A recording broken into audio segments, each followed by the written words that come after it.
Selamat pagi Bapak Ibu Saudara. Sekali lagi shalom. Yang kabarnya luar biasa boleh berikan tepuk tangan yang luar biasa. Haleluya. Kita memulai ibadah kita, mari kita tundukkan kepala, kita berdoa. Terima kasih Tuhan. Kami boleh bangun dalam keadaan yang sangat baik. Karena kasih-Mu, karena anugerah-Mu dalam setiap kehidupan kami Tuhan. Kami bersyukur Tuhan untuk setiap kebaikan Tuhan dalam hidup kami.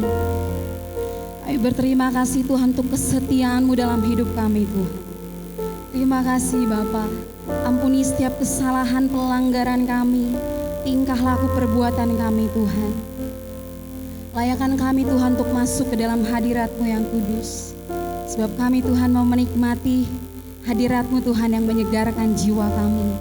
Terima kasih Bapa, lawat setiap kami Tuhan di tempat ini. Penuhi setiap kami Tuhan dengan api-Mu Tuhan. Terima kasih Yesus, hanya di dalam nama Yesus kami berdoa dan mengucap syukur. Amin.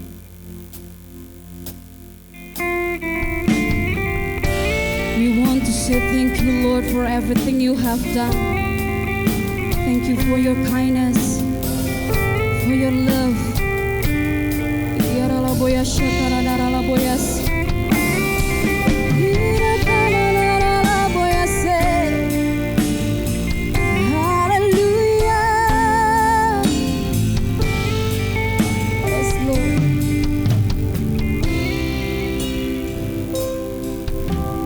You are forever in my life. You see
boleh bangkit berdiri.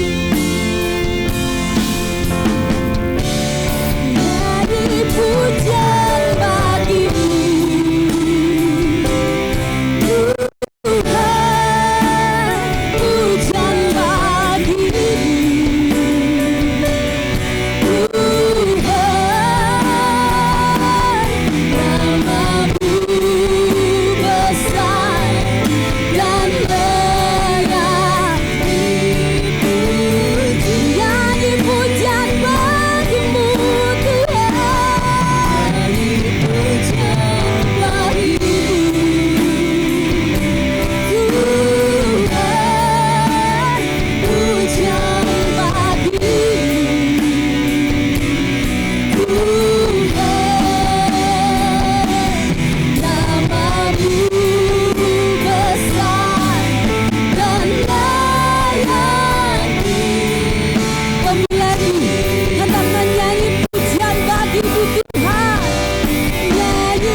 Puji Tuhan.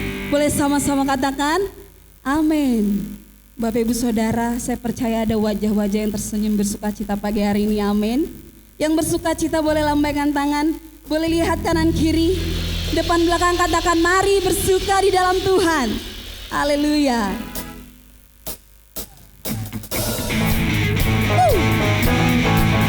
Kami katakan, Engkau sumber sukacita kami Tuhan. Kau sumber pengharapan kami Tuhan.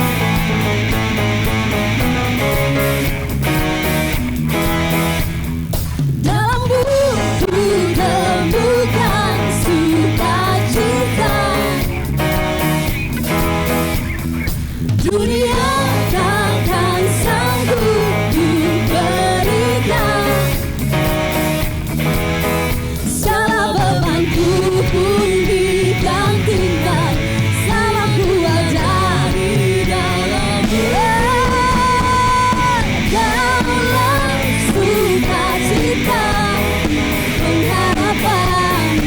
Kehidupan Kau beri kekuatan.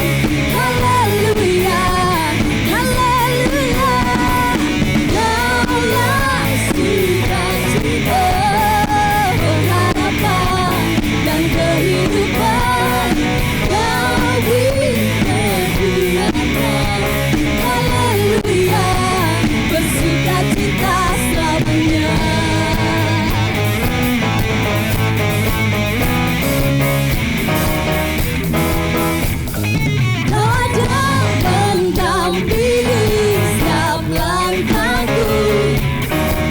Tuhan berikan kekuatan baru, kekuatan dengan Roh-Mu. Janji-Mu yang telah menuliskan, Ku punya rancangan yang indah. Mari sama-sama nyatakan,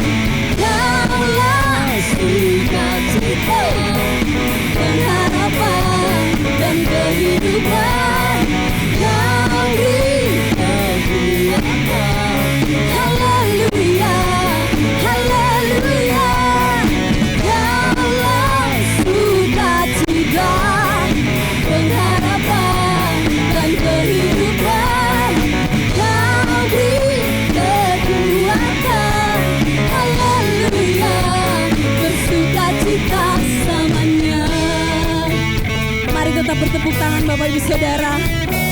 Haleluya.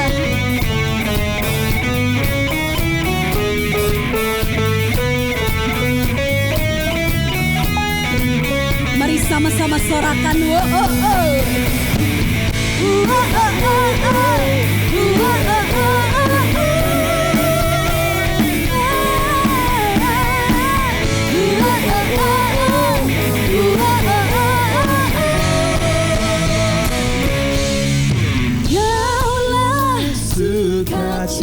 Mari sama-sama katakan harapkan dan kehidupan Kau beri kekuatan. Haleluya, haleluya. Kaulah sukacita, pengharapan dan kehidupan. Kau beri kekuatan. Haleluya, bersukacita. Haleluya, bersukacita selamanya.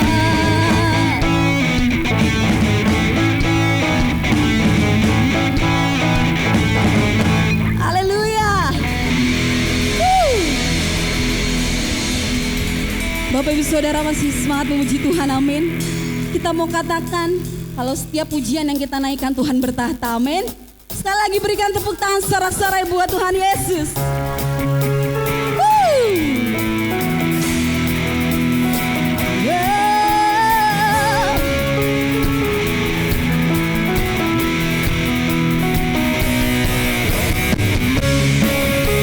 Lawat Tuhan setiap kami.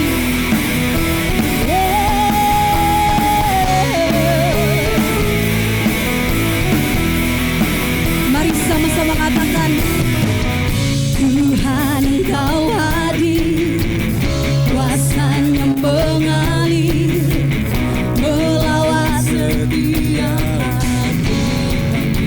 Roh-Mu membebaskan,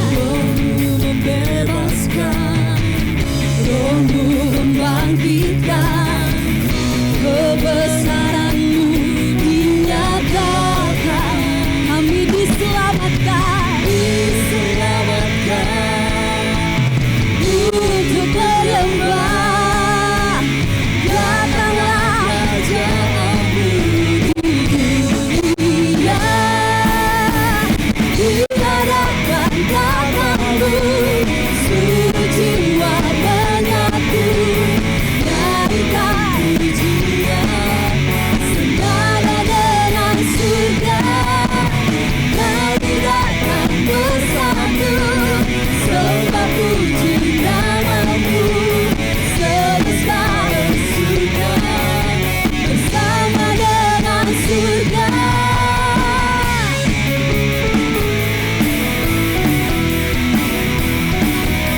Kami puji Engkau Raja di atas segala raja. Mari katakan Tuhan Engkau hadir. Tuhan Engkau hadir, kuasanya mengalir melawat setiap hati kami Tuhan.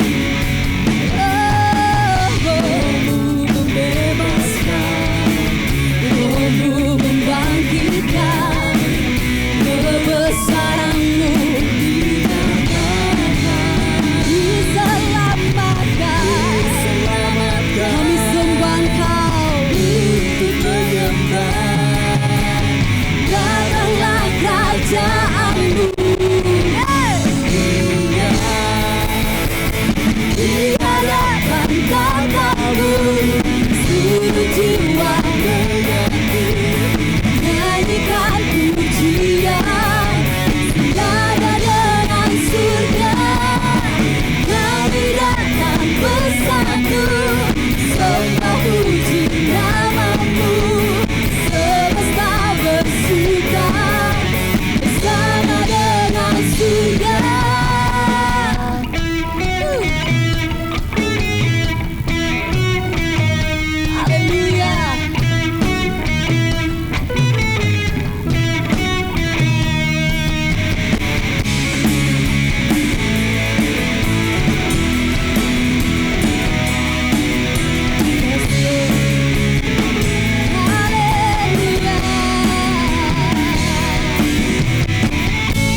Bapak Ibu Saudara boleh duduk kembali.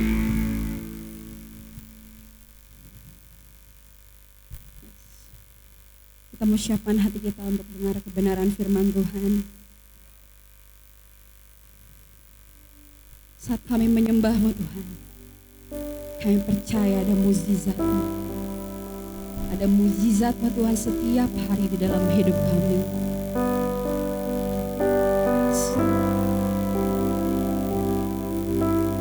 Tiada berubah kuasa nama-Mu, tiada berkesudahan kasih setia-Mu. Apabila Tuhan sudah berfirman, maka semuanya jadi. Selama ku menyembah-Mu, ku percaya bahwa mukjizat masih terjadi. Kami percaya Tuhan, melihat ada mukjizat setiap hari. Mari katakan dari awal, tiada berubah, tiada berubah kuasa nama-Mu, tiada berkesudahan kasih setia-Mu. Apabila Tuhan sudah berfirman, maka semuanya jadi. Selama ku menyembah-Mu, ku percaya bahwa mukjizat masih terjadi. Selama Kau besertaku, ku melihat ada mukjizat setiap hari. Saya undang jemaat Tuhan boleh bangkit berdiri. Menyembah-Mu, ku percaya bahwa mukjizat masih terjadi. Selama Kau besertaku, ku melihat ada mukjizat setiap hari. Selama ku menyembah-Mu, ku percaya bahwa mukjizat masih terjadi.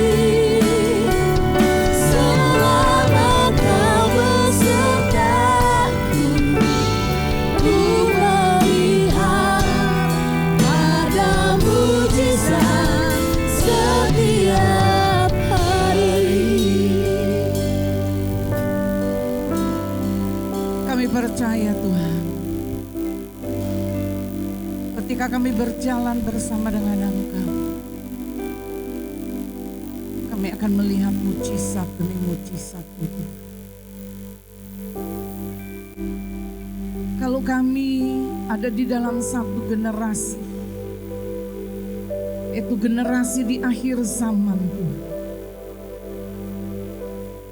buat kami mengerti dasar-dasar kebenaran firman di dalam kehidupan kami.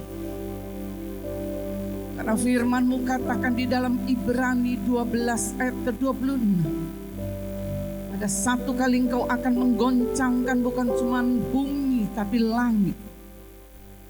Tetapi baiklah kami yang mengerti akan kebenaran, kami akan masuk di dalam satu kerajaan, yaitu kerajaan yang tidak pernah tergoncangkan. Itu kerajaan Allah. Untuk kami bisa masuk di dalam satu kerajaan yang tidak tergoncangkan, buat kami paham Buat kami mengerti jalan dan ketetapan di dalam kehidupan kami. Bahkan Joshua katakan, buat kami tidak menoleh ke kanan, ke kiri. Bahkan Joshua katakan, buat kaki kami tetap teguh di dalam Engkau Tuhan. Terima kasih Bapa, terima kasih. Banyak hal, banyak tanda yang sedang Kau perlihatkan kepada kami.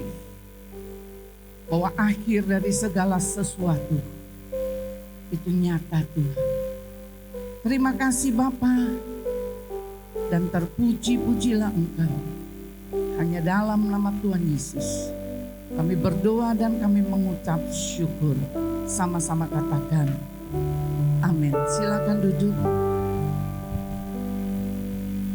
Shalom. Kyong Hi Fat Chai. Selamat tahun baru.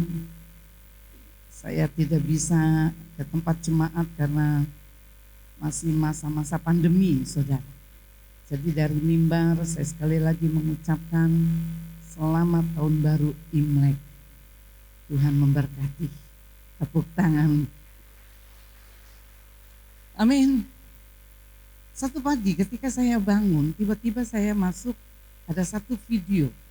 Ya, video di situ waktu saya buka, saudara, bagaimana anak gunung Krakatau sedang mengalami erupsi. Ya, dia mengalami erupsi.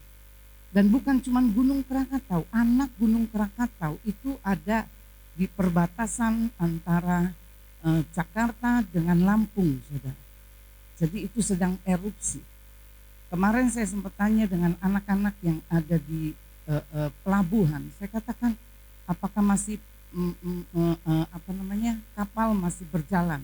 Siap Ibu, masih berjalan. Nah, kita nggak tahu, tapi kita tetap berdoa. Dan bukan cuman erupsi anak gunung Krakatau saja. Kita melihat banyak kejadian demi kejadian yang pertanda demi pertanda yang Tuhan perlihatkan bagi saudara. Percaya, tidak percaya, Alkitab katakan satu kali dia akan datang. Dia akan menjemput saudara dan saya. Yang mengerti katakan amin. Amin. Satu kali ketika saya belum jadi hamba Tuhan, saya dengan teman saya, ya, mereka guyon. Mereka katakan gini, ketika kedatangan Tuhan, maka orang-orang akan terangkat. Dan apapun yang ada di bumi ini akan ditinggalkan. Kemudian mereka bercanda, mereka katakan, Lin, kalau kamu terangkat, harta lu kasih gua aja, Lin. Saya bilang, ambil. Lu mau apa lu ambil. Saya katakan, berbicara tentang kedatangan Tuhan, ini bukan berbicara tentang bercandaan, saudara. Ya, bukan tentang bercandaan. Ada satu encek, saudara, sudah tua sekali. Dia ngomong sama saya, dia katakan gini, dari dulu gua dengar Tuhan mau datang, Tuhan mau datang. Tapi kenapa sampai encek usia seperti ini kok Tuhan gak datang-datang? Orang memiliki pola pikir yang salah. Berbicara kedatangan Tuhan kedua kali, itu saya katakan ada dua. Yang pertama, kedatangan Tuhan kedua kali itu berbicara secara individu ketika saudara dipanggil pulang Tuhan. Kemudian ketika kedatangan Tuhan yang kedua menyeluruh secara universal, dia akan mengangkat orang-orang kudusnya. Sebelum dia mengangkat orang-orang kudusnya, maka orang-orang yang mati di dalam Tuhan. Ya, saya mau katakan lagi, orang-orang yang mati di dalam Tuhan itu akan diangkat terlebih dahulu. Mereka akan dibangkitkan. Waktu mereka dibangkitkan, saudara dan saya, kemudian kita sama-sama diangkat bersama dengan Tuhan. Masuk yang namanya dengan perkawinan anak domba. Bagi tiap-tiap orang yang tidak terangkat, saudara, tentunya dia akan memasuki masa yang disebut masa sukar, yaitu masa anti Kristus. Saya selalu berdoa, saya katakan jangan ada dari antara saudara dan termasuk saya, keluarga saya yang tertinggal. Kita masuk bersama-sama mengikuti pernikahan anak domba yang mengerti. Tepuk tangan untuk Tuhan.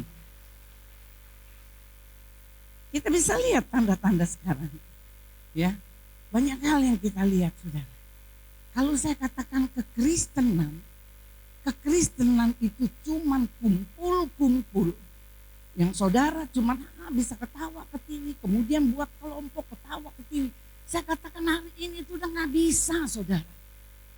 Hari ini saya katakan kekristenan itu harus paham dasar-dasar kebenaran firman. Amin. Kita gak main-main lagi. Maka firman Tuhan katakan di dalam kitab Matius, kalau kekristenanmu tidak bisa menyamai orang Farisi dan ahli Taurat, maka dia katakan kamu gak bisa masuk surga. Artinya apa? Pemahaman orang Farisi, Taurat, dia mengerti tentang kebenaran firman. Bahkan saya katakan kepada saudara, mulai dari anak-anak masih kecil, itu sampai usia 13 tahun, usia 1 sampai 5 tahun itu ada di dalam pengasuhan ibu. Artinya apa? Seperti di dalam kitab Ulangan, di mana ibu ketika dia bertemu dengan anak-anaknya, maka seorang ibu akan menceritakan tentang perbuatan Tuhan, memperdengarkan tentang Tuhan, bukan menceritakan tentang keluh kesah kehidupannya kepada anak-anak. Dia menceritakan 1 sampai 5 tahun. Setelah 5, 6 tahun sampai ke 13 tahun, itu ada di dalam pengasuhan Bapak. Artinya apa? Bapak yang menjadi contoh, Bapak yang menjadi imam, Bapak yang mengatakan ini benar, ini yang salah. Ini anak-anak boleh lakukan, ini tidak lakukan. Itu dilakukan oleh seorang imam. Kemudian di dalam usia 13 tahun anak-anak ini dibawa ke sinagog. Kemudian dibawa ke sinagog ditetapkan menjadi anak-anak Taurat. Artinya menjadi anak-anak Taurat itu apa, saudara? Dia mengerti seluruh hukum-hukum Taurat.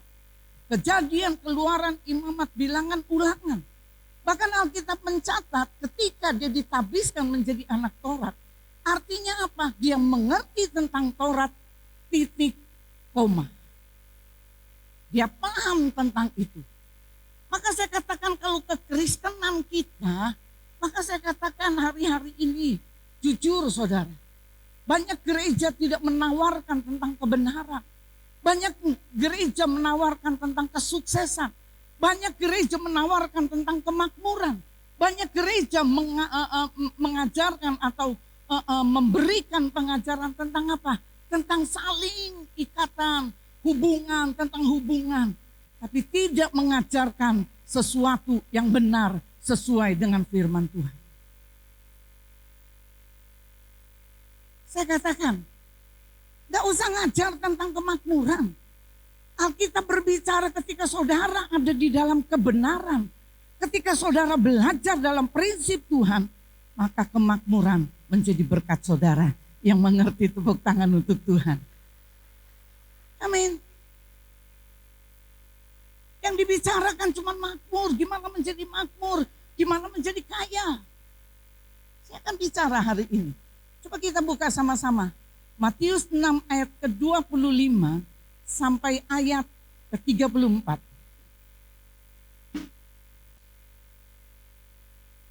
Matius 6 ayat ke-25.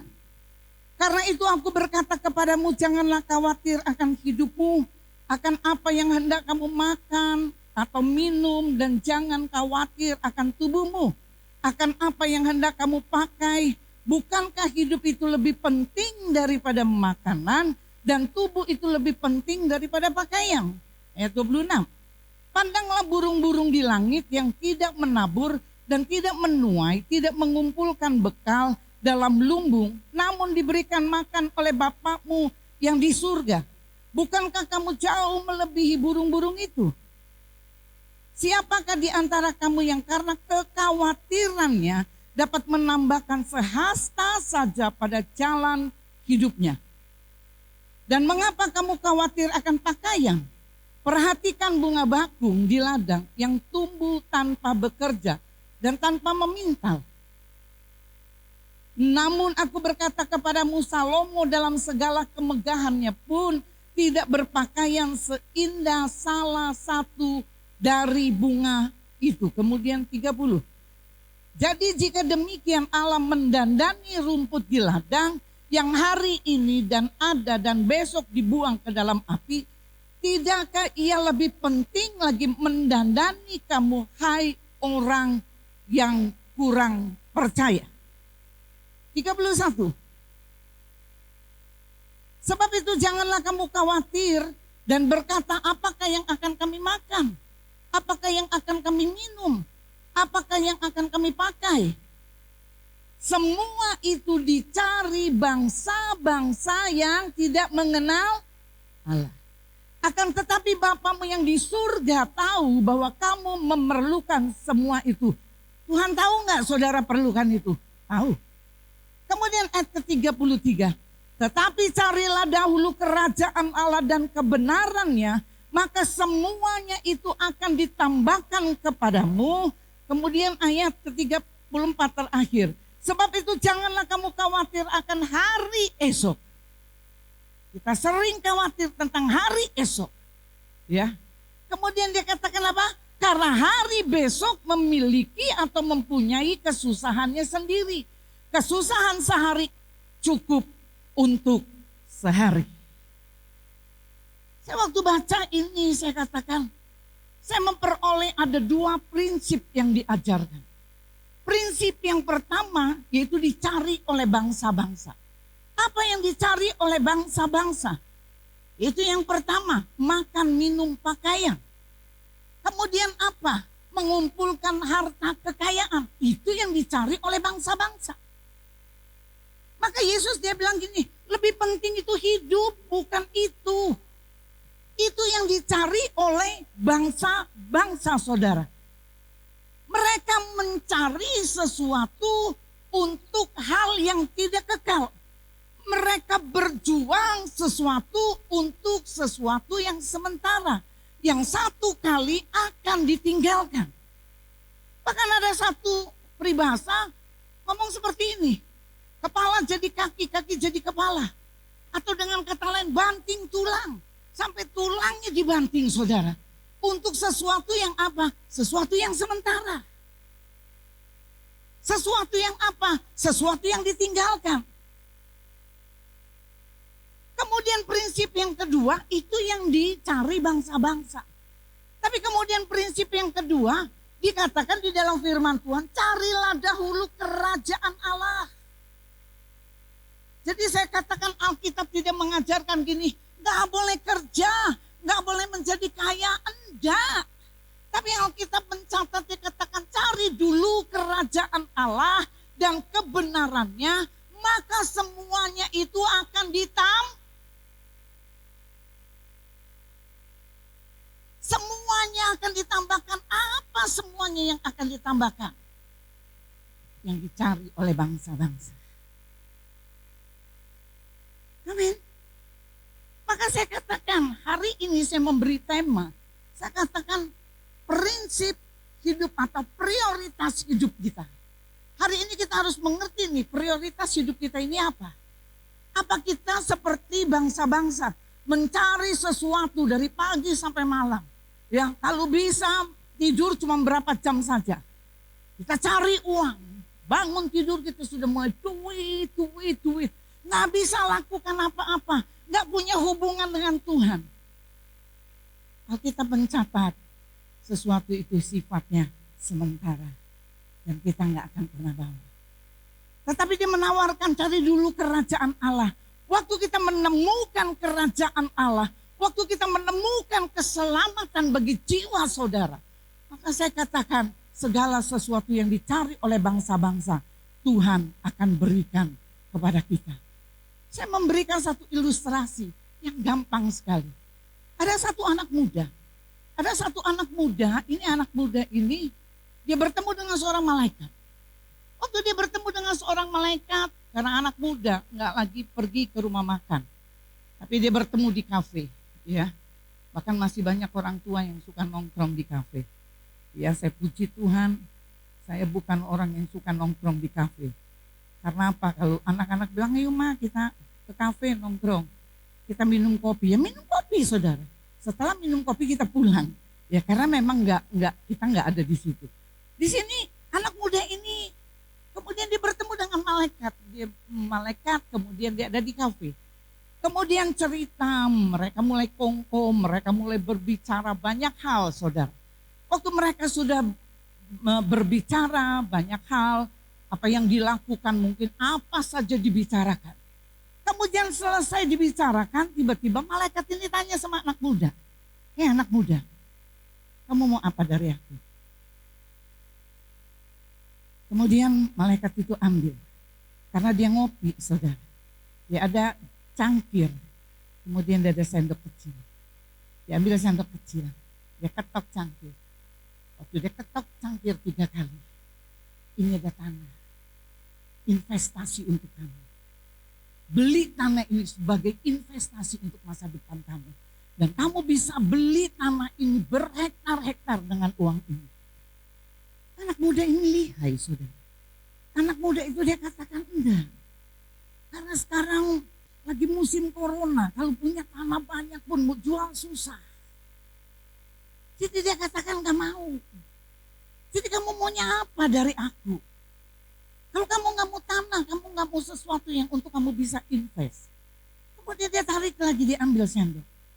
Kemudian dia ketok lagi. Waktu dia ketok gelas itu, ada emas batangan yang banyak sekali. Kemudian diserahkan sama anak muda ini. Anak muda ini dia mulai nyelidiki. Dia katakan, aku ini heran lihat dia ini. Aku ini heran ngelihat malaikat. Kenapa waktu dia pegang sendok, waktu dia ketuk kepada cangkir, terjadi sesuatu. Dia mulai pintar, saudara. Dia katakan kalau aku memiliki emas batangan, 1 kali emas batangan ini akan habis. Kalau aku memiliki investasi, 1 kali ini akan habis. Tapi kemudian dia katakan, aku gak mau itu. Malaikat itu dia bertanya, kamu mau apa? Aku dari tadi liatin apa yang kamu lakukan. Ketika kamu ambil sendok, kemudian kamu buat sesuatu, maka terjadi mujizat. Maka anak muda ini dia katakan, aku mau sendok, lu itu lu sendok. Aku mau sendok. Karena apa? Sendok itu pembuat mujizat. Tetapi banyak dari kita sebagai orang percaya, jujur banyak kali kita mau sesuatu bonus yang Tuhan berikan kepada kita, sama yang dicari oleh bangsa-bangsa, tapi kita tidak mengenal siapa yang memberikan berkat bagi saudara dan saya. Kita cari bonus, tapi kita nggak kenal siapa yang bisa memberikan bonus kepada kita. Banyak kita pergi ke gereja punya konsep yang salah. Karena apa konsep kita yang salah? Kasih 10% akan dikembalikan berapa? 100 kali lipat ganda. Konsep yang salah. Ketika kita memberi bukan soal berbicara tentang hitung-hitungan sama Tuhan. Tetapi ketika kita mengembalikan artinya kita mengembalikan haknya Tuhan yang Tuhan percayakan kepada kita. Yang mengerti katakan amin. Jadi kita bisa lihat di sini saudara. Kita harus punya pemahaman yang jelas. Punya konsep yang jelas. Kita jangan berpikir oh ketika saya memberi. Ketika saudara memberi kepada orang-orang miskin. Kemudian saudara berharap oh 1 kali gue udah kasih dia, gue udah kasih dia, gue udah kasih dia. Gue hitung semuanya. Tuhan akan kembalikan kalkulasi. Tuhan akan kembalikan. Saya mau katakan ini adalah konsep yang salah. Konsep yang benar adalah ketika Tuhan percayakan sesuatu kepada saudara, saudara berbagi tanpa memperhitungkan segala sesuatu. Amin.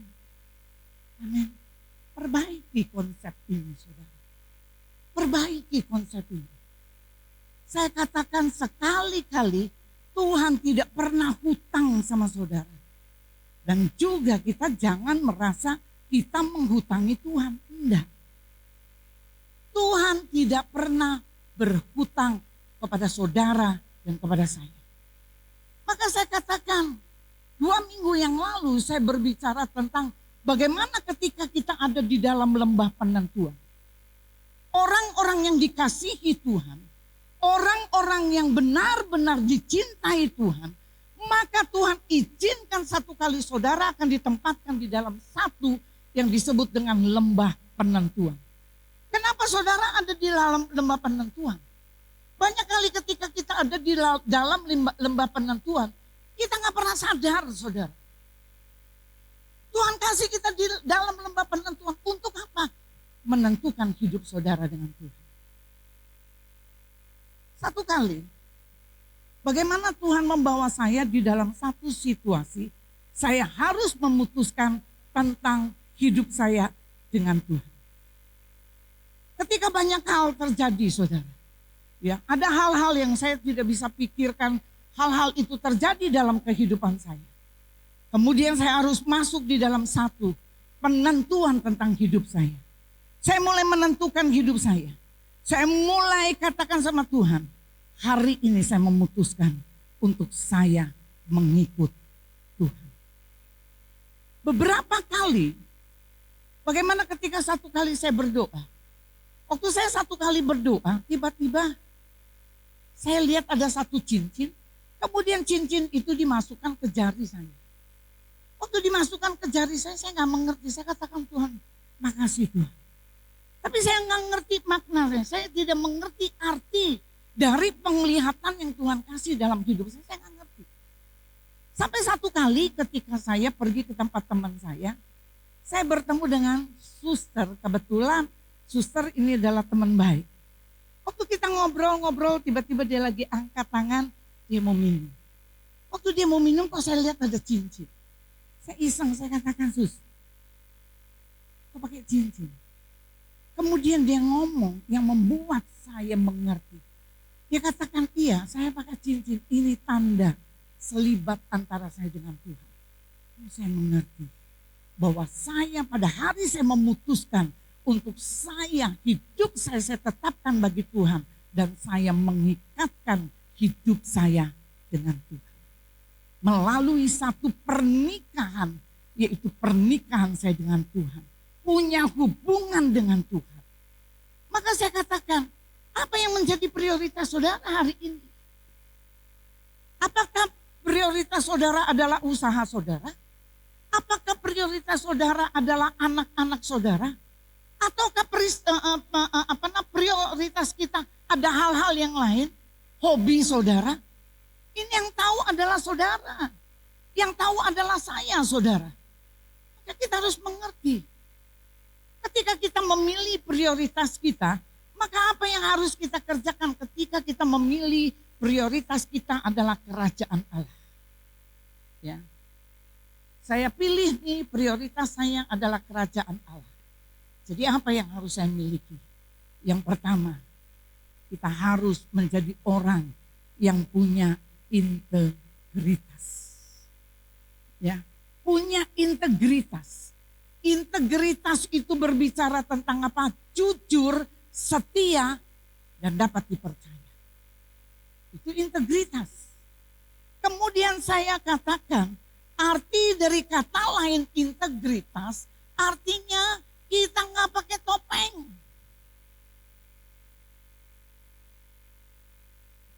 Nggak pakai topeng, hidup kita nggak pakai topeng, nggak pakai pura-pura, saudara. Banyak orang Kristen itu hidupnya dengan pura-pura, saudara. Hari Minggu itu luar biasa, alim luar biasa, wibawa luar biasa. Tetapi hari Senin kemudian sampai dengan hari Sabtu, hidupnya mencerminkan orang-orang dunia. Pakai topeng. Maka kita bisa melihat di sini. Ada dua hal yang kita lihat. Orang percaya, kemudian orang yang dapat dipercaya. Orang percaya adalah saudara dan saya sebagai orang percaya. Tetapi taruh di dalam pemikiran kita, apakah kita adalah orang-orang yang dapat dipercaya? Pertanyaan, betul apa enggak? Kalau sebagai orang percaya nggak usah ditanya lagi. Orang percaya ada di gereja, beribadah, dengar kebenaran firman, taat kepada hukum Tuhan. Ya, itu adalah orang percaya. Tetapi kemudian waktu kita duduk, coba saudara renungkan. Ya, waktu saudara renungkan, waktu kita merenungkan. Apakah saya menjadi orang yang dapat dipercaya oleh Tuhan? Jawabannya, gak tahu. Karena Tuhan gak kelihatan. Tapi saya katakan refleksi dari semua itu, firman Tuhan katakan kita bisa lihat dari hubungan kita dengan sesama. Bagaimana hubungan kita dengan sesama? Kita bisa melihat berapa banyak keluarga yang hancur. Pasangan suami istri yang hancur oleh karena apa? Satu hubungan. Hubungan yang salah, saudara. Satu kali beberapa tahun, mungkin 10-15 tahun yang lalu. Ketika saya pelayanan. Saya waktu selesai pelayanan, saya waktu itu masih altar call. Karena sekarang udah enggak berani. Bukan enggak berani, karena memang saudara enggak berani ke saya karena lagi kasus COVID-19. Jadi waktu itu saudara, ketika selesai tiba-tiba ada satu perempuan, Tuhan bilang doain orang ini. Saya doain ibu ini. Waktu saya doain ibu ini, saya katakan lepaskan pengampunan. Saya nggak kenal, saya nggak tahu. Tapi Tuhan kasih saya hikmat, dia katakan ngomong sama dia. Lepaskan pengampunan, ampuni, berikan pengampunan. Saudara tahu apa yang terjadi? Dia teriak, dia berontak, dia manifestasi. Dia katakan aku nggak bisa ngampuni, nggak bisa ngampuni. Saya katakan kamu harus ngampuni. Kemudian saya pegang, kemudian saya layani dia. Layani sampai berapa jam dia manifestasi. Selesai. Waktu selesai dia cerita sama saya. Ibu, saya sulit untuk mengampuni. Kenapa? Ada hal yang sangat menyakitkan dan saya hampir gila. Kemudian dia mulai cerita. Jadi ketika itu mamahnya ada satu anak muda. Kebetulan anak muda ini dia ikut tinggal di dalam rumah ini. Karena ini anak laki-laki ini gak punya tempat. Jadi tinggallah di situ. Ternyata saudara, mamahnya ini punya suami. Jadi istri, jadi mamahnya ini, jadi papanya masih punya papa. Jadi ini anak muda ini ternyata itu punya hubungan intim dengan mamanya. Dan tanpa diketahui siapapun, gak ada yang tahu. Mereka punya hubungan. Karena ini si mama takut ini piaraannya diambil orang. Maka anak ini dipanggil, dia katakan, lu kawin aja sama dia, ini anaknya baik. Direkomendasi, dikatakan ini baik, lu kawin. Kemudian singkat cerita, mereka mulai pacaran, kemudian mereka menikah, saudara. Waktu mereka menikah, setelah mereka menikah, mereka istrinya ini, anaknya tidak tahu kalau suaminya punya hubungan intim dengan mamanya. Saya lagi bilang waktu dia cerita, rasanya ini cuma aku dengar di sinetron. Tapi ini benar ada. Kemudian saudara, setelah dia menikah, hamil besar, mamanya mulai sakit-sakitan. Waktu mamanya mulai sakit-sakitan, saudara, ini anak ini istrinya ini mulai curiga. Kenapa setiap pulang kerja nggak cari istrinya? Kenapa selalu cari mamanya? Selalu urus mamanya. Dia katakan kalau ditanya kenapa kamu kalau pulang kerja nggak cari aku, tapi kenapa cari mama? Dia katakan kita harus menghormati mama. Nggak curiga. Sampai satu kali itu ketemu saudara. Waktu dia ketemu terbongkar kasus mereka. Kemudian istrinya tanya, apa yang lu sudah lakukan sama mama? Kemudian anak ini mamanya berdua mereka mengaku. Dia sedang hamil tua saudara. Waktu dia sedang hamil tua, dia teriak kayak orang gila. Dia nggak pakai sendal, dia lari saudara. Dia pergi, dia nggak ngerti dia mau kemana. Sampai satu kali dia ketemu dengan seorang hamba Tuhan. Ajarkan tentang pengampunan. Dia katakan sulit saya mengampuni mama saya. Kenapa kalau itu peliharaan dikasih saya yang justru menyakitkan saya? Saya mau katakan kepada saudara, punya integritas. Punya apa? Punya kejujuran, punya kesetiaan, kemudian apa? Dapat dipercaya. Sebagai suami, Kita menjadi suami yang dapat dipercaya.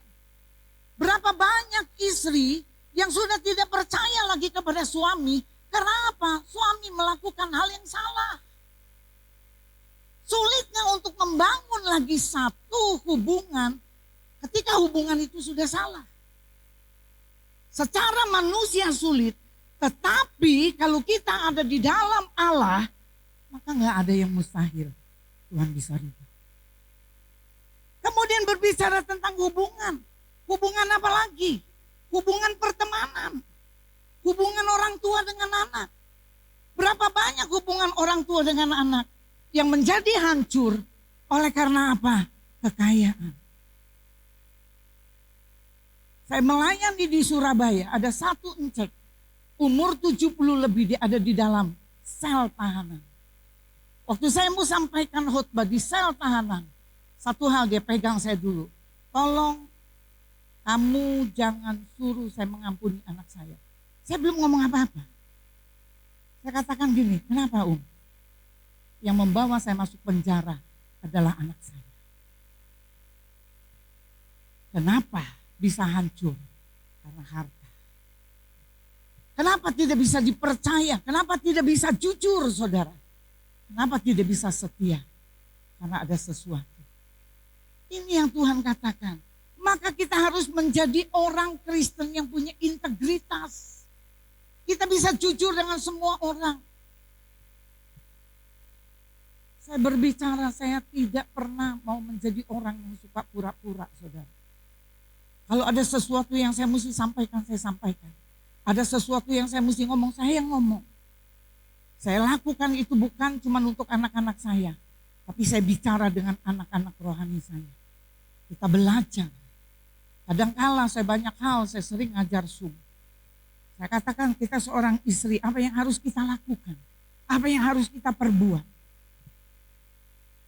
Kita harus bisa menjadi istri yang bisa dipercaya. Tepuk tangan untuk Tuhan. Menjadi anak-anak yang bisa apa? Yang bisa jujur, yang bisa setia kepada orang tuanya. Kita bisa melihat di sini, kita nggak bisa bilang begini, saya mau hidup untuk Tuhan, saya mau mati untuk Tuhan. Tapi bukti dari semua itu saudara tidak bisa bersosialisasi dengan sesama saudara. Maka firman Tuhan katakan, saudara sedang menipu dirimu sendiri. Kita menipu diri kita.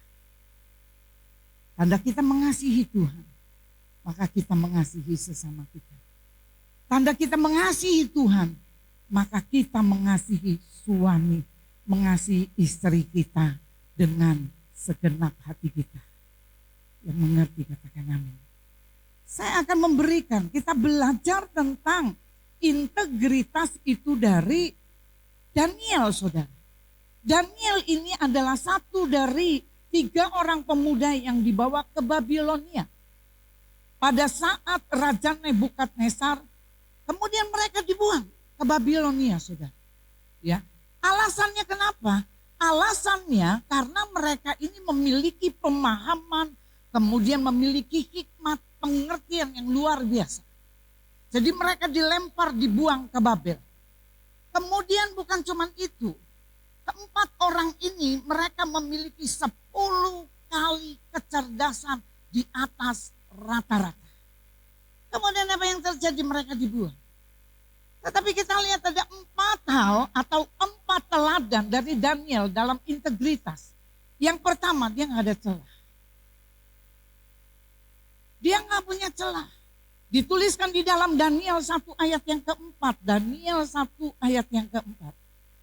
Yakni orang-orang muda yang tidak ada suatu celah, yang berperawakan baik, yang memahami berbagai-bagai hikmat, berpengetahuan banyak, dan yang mempunyai pengertian tentang ilmu, yakni orang-orang yang cakap untuk bekerja dalam istana raja. Supaya mereka diajarkan tulisan dan bahasa orang Kasdim. Nggak ada celah. Dia sebagai orang muda nggak ada celah. Nggak ada orang yang bisa menjatuhkan dia karena nggak ada celah, saudara. Kemudian yang kedua, teladan tentang integritas dari Daniel. Yang kedua itu dia dapat dipercaya. Dituliskan dalam Daniel 6 ayat yang keempat. Daniel 6 ayat yang keempat. Kemudian para pejabat tinggi dan wakil raja itu mencari alasan dakwaan terhadap Daniel dalam hal pemerintahan. Tetapi mereka tidak mendapatkan alasan apapun atau sesuatu kesalahan sebab ia setia dan tidak didapati suatu kelalaian dalam suatu kesalahan padanya. Dan kita lihat di sini, dia dapat dipercaya. Maka saya katakan sebagai orang muda, saya orang tua, saya belajar. Apa yang kita katakan, kita genapi. Kita jangan jadi anak muda. Kita jangan jadi orang yang tidak bisa dipercaya. Hari ini kita ngomong, kita sudah bahas. Udah mateng tempe, udah mateng tahu. Kemudian 1 jam kembali lagi jadi kedelai. Nggak bisa dipegang. Manusia yang dipegang mulutnya. Ular yang dipegang apa? Ekornya. Saudara jangan ada ular, saudara pegang mulutnya. Digigit. Mati. Kemudian yang ketiga, dia katakan komitmen untuk hidup benar, untuk hidup kudus.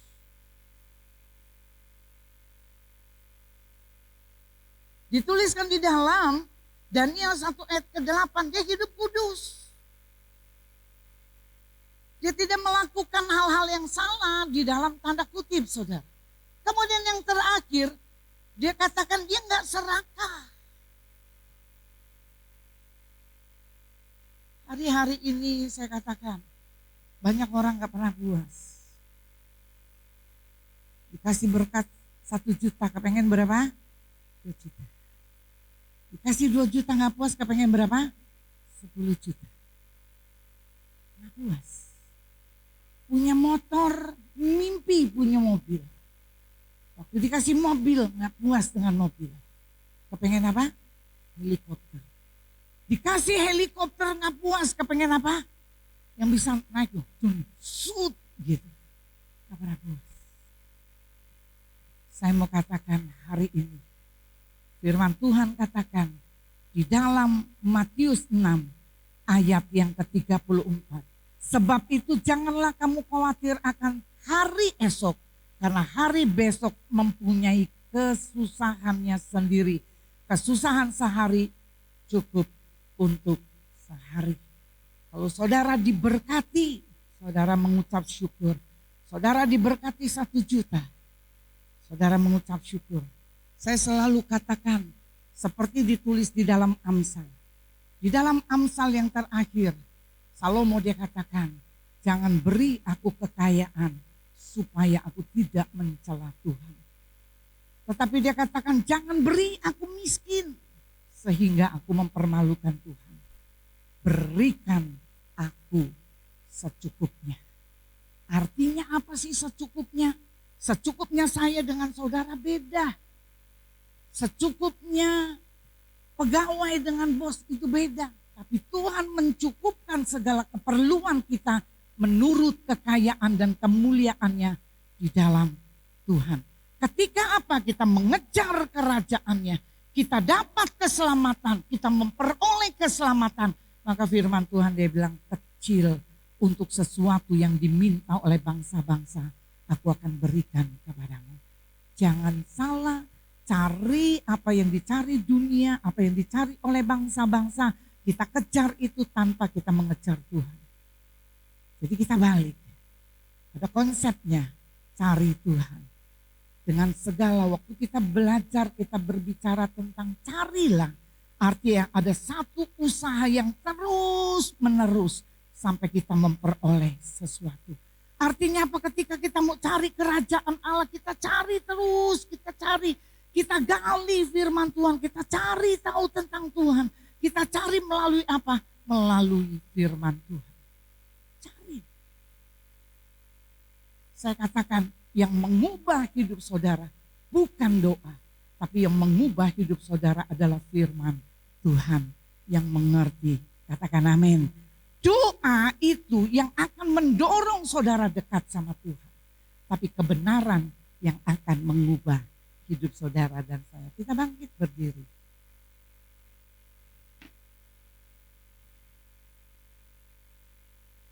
Makasih Tuhan, makasih. Yaralabaralabayas, baralabayas. Rabataka karalabaralabayas. Yaralabaralabaralabayas. Makasih. Tuhanku rindu ada dalam hadirat-Mu, jiwaku menanti, bawaku mendekat kepadamu dalam kemuliaan yang kudus. Dengan segenap hati dari awal, Tuhanku rindu. Taruh pengharapanmu sama Tuhan. Masuk dalam hadirat-Mu, jiwaku menanti, bawaku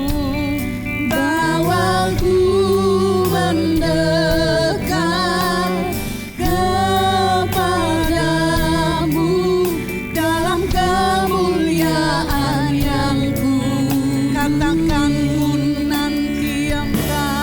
ku nanti Engkau, Allah kuasa dalam kemuliaan yang kudus. Ku sembah Engkau, Allah kuasa dalam kemuliaan yang kudus. Katakan ku nanti Engkau, Allah kuasa dalam kemuliaan yang kudus. Ku sembah Engkau, Allah kuasa dalam kemuliaan yang kudus. Biar hari ini Tuhan, kami mengerti tentang prinsip kebenaran firman. Biar kami mencari kerajaan-Mu Tuhan dan kebenaran ya Tuhan. Bukan mencari sesuatu yang dicari oleh bangsa-bangsa yang satu kali kami akan tinggalkan Tuhan. Oleh karena itu Tuhan Yesus,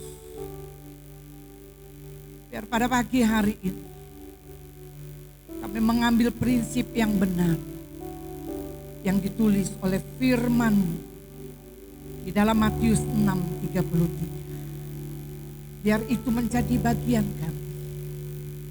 Terima kasih Bapa, terima kasih. Hari ini Tuhan siapkan hati kami untuk kami masuk Tuhan di dalam sakramen perjamuan kudus. Ampuni kesalahan kami, pelanggaran kami, baik perkataan, perbuatan, tingkah laku kami. Ampuni kami Tuhan Yesus. Sehingga kami boleh dilayakkan Tuhan mengambil bagian Tuhan di dalam perjamuan kudus ini Tuhan. Sehingga ketika kami makan, ketika kami minum, yang sakit disembuhkan. Yang terikat dengan kuasa kegelapan dilepaskan di dalam nama Yesus. Terima kasih. Hanya dalam nama Tuhan Yesus kami berdoa. Berkati firman yang sudah disampaikan. Sama-sama kita katakan amin. Kita mau ambil roti.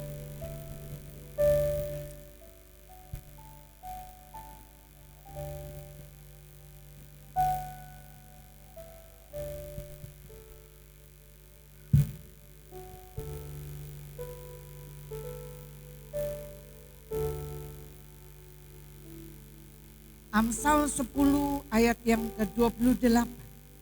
Harapan orang benar akan menjadi sukacita, tetapi harapan orang fasik menjadi sia-sia.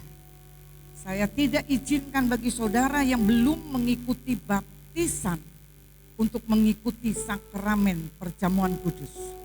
Karena firman Tuhan katakan di dalam kitab Korintus, itu akan menjadi dosa bagi hidup saudara. Kita mau angkat roti di tangan kanan kita. Saya memberi saudara waktu beberapa detik untuk apa yang sudah kita lakukan di dalam 1 bulan di belakang kita.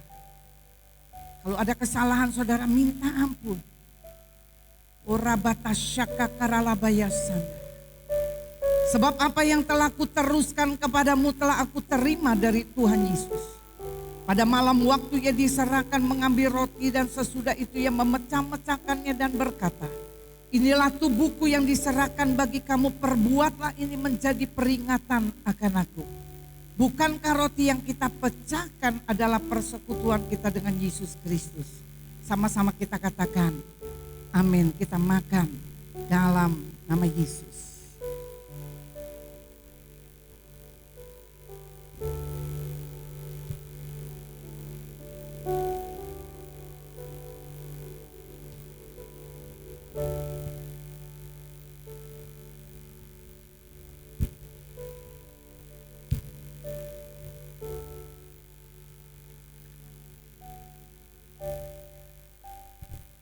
Kita mau angkat anggur di tangan kanan kita. Demikian juga ia mengambil cawan sesudah makan lalu berkata, cawan ini adalah perjanjian baru. Yang dimateraikan oleh darahku, perbuatlah ini setiap kali kamu meminumnya menjadi peringatan akan aku. Bukankah cawan pengucapan syukur yang atasnya kita ucapkan syukur ini adalah persekutuan dengan darah Kristus? Sama-sama katakan, amin. Kita minum dalam nama Yesus.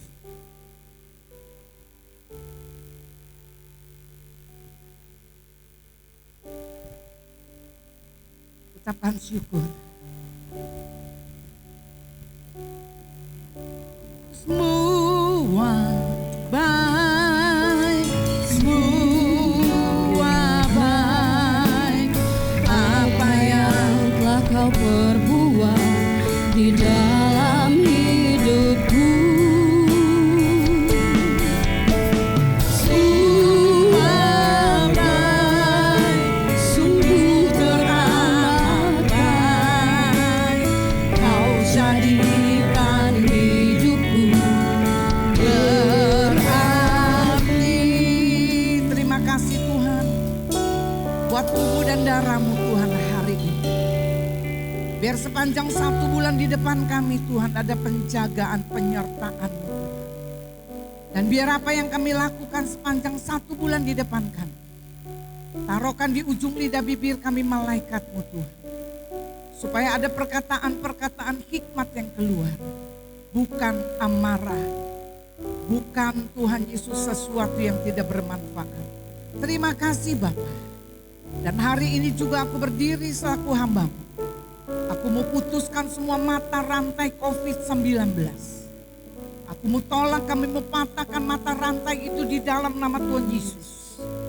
Dan penyertaan Tuhan sepanjang 1 bulan sempurna atas hidup kami. Kita katakan sama-sama, amin. Tepuk tangan untuk Tuhan. Bapak Ibu Saudara boleh duduk kembali.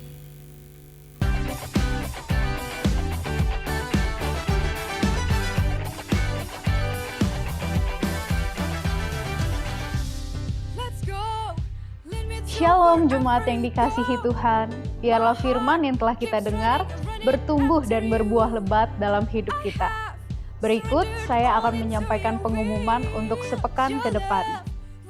Ibadah Raya Minggu Gereja Betani Lampung akan diadakan sebanyak 2 kali, yaitu pada pukul 7:30 pagi dan pukul 5 sore.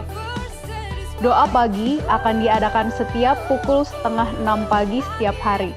Bagi Bapak Ibu yang ingin mengikuti doa pagi dapat menghubungi Saudari Lia.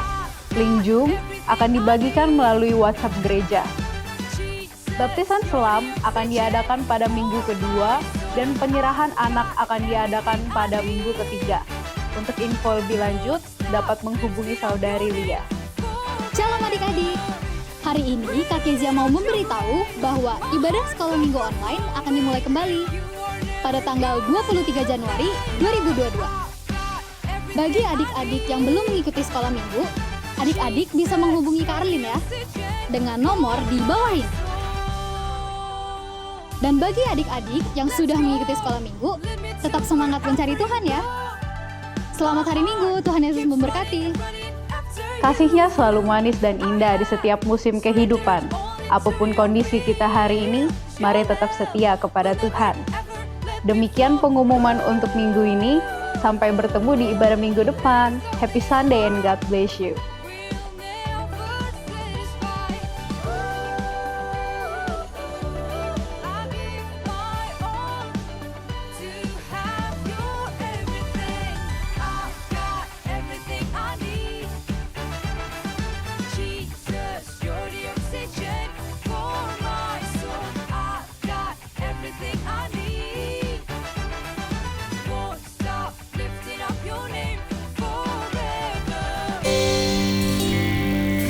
Selama ku menyembahmu, ku percaya barang mujizat masih terjadi. Selama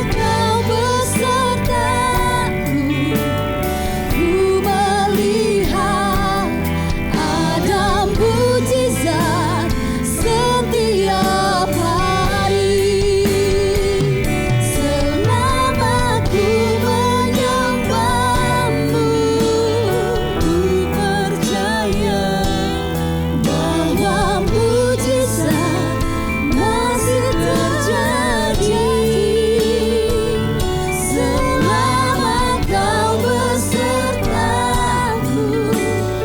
ku melihat ada mujizat setiap hari. Hari ini kita akan berdoa untuk Sasa. Sasa anak kita yang pemain keyboard. Dia sudah berangkat ke Jogja untuk meneruskan pendidikan di dalam bidang musik. Dia sudah ada di semester 4 tanpa tatap muka. Dan hari kemarin Sabtu dia berangkat ke Jogja. Kita berdoa supaya dia bisa menyelesaikan dengan baik dan kembali untuk melayani Tuhan. Orabata syakarala baralaba ya sanda. Aku berdoa Tuhan untuk anakku Sasa. Kalau Engkau Tuhan mengizinkan anak ini untuk berangkat ke Jogja meneruskan pendidikan, aku percaya Tuhan Yesus pegang erat Andre, pegang erat Sasa Tuhan. Satu kali kami percaya Tuhan Yesus, mereka akan kembali ke kota ini dan bersama-sama dengan kami melayani Engkau. Seperti Engkau mengembalikan Kelvin Tuhan. Ketika dia berangkat ke Kanada, kemudian dia kembali ke kota ini, dia kembali bersama-sama melayani. Oleh karena itu berkat kasih anugerah-Mu kepada Sasa. Dan aku percaya hikmat yang dari surga turun atas anak ini. Terima kasih Bapak, terima kasih. Urabata syaka karalabayasana. Diberkatilah pekerjaanmu, diberkatilah bakulmu, diberkati keluar masukmu, diberkati apa yang kau pegang dan apa yang kau injak itu menjadi bagianmu. Dan kau akan diangkat menjadi kepala dan bukan menjadi ekor. Jika engkau baik-baik mendengarkan perkataan firman Tuhan dan melakukan dengan setia, maka semua ini akan menjadi bagianmu. Angkat kedua belah tangan. Pulanglah dengan membawa berkat yang berasal dari Allah Bapa. Damai sejahtera di dalam Yesus Kristus, bahkan persekutuan di dalam Allah Roh Kudus. Mulai hari ini sampai Maranatha, Tuhan datang kembali. Yang terima berkat sama-sama katakan, amin. Tuhan memberkati.